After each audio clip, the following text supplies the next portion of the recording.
ख़ास तौर पर जुमे के दिन सदका देने की फजीलत और ज़्यादा है कि इस सिलसिले में इमाम मोहम्मद बाक़िर अलैहिस्सलातु वस्सलाम हमेशा हर जुमे के दिन सदका दिया करते थे, क्योंकि जुमे के दिन सदका देने से दो बराबर सवाब मिलता है।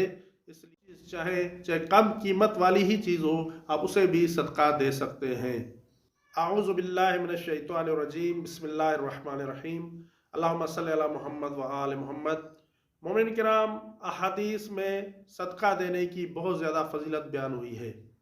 ख़ास तौर पर जुमे के दिन सदका देने की फजीलत और ज़्यादा है कि इस सिलसिले में मौला इमाम सादिक़ आले मोहम्मद अलैहिस्सलातु वस्सलाम इरशाद फरमाते हैं, मेरे वालिद गिरामी अपने ख़ानदान में बहुत कम दरामद रखने वाले इंसान थे, यानी उनकी आमदनी बहुत कम थी और उनका खर्चा बहुत ज़्यादा था। इसके बावजूद मौला फरमाते हैं कि मेरे वालिद गिरामी इमाम मोहम्मद बाक़िर अलैहिस्सलातु वस्सलाम हमेशा हर जुमे के दिन सदका दिया करते थे और फरमाते थे कि जुम्मे के दिन सदका देना दूसरे दिनों से ज़्यादा फजीलत रखता है। इसलिए मोमिन को चाहिए कि सदका दिया करें। ख़ास तौर पर जुमे के दिन सदका देने की और ज़्यादा फजीलत है।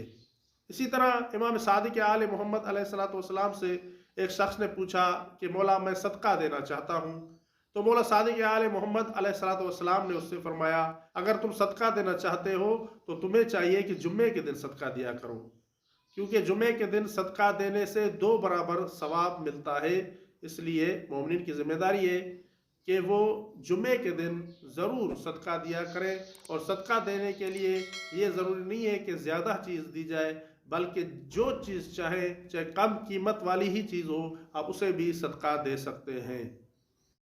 अगर हमारी ये वीडियो आपके लिए हेल्पफुल रही है तो हमारे चैनल को सब्सक्राइब कर लें और वीडियो को लाइक भी कर दें, ताकि हमें इस जैसी और वीडियो बनाने के लिए मोटिवेशन मिल सके।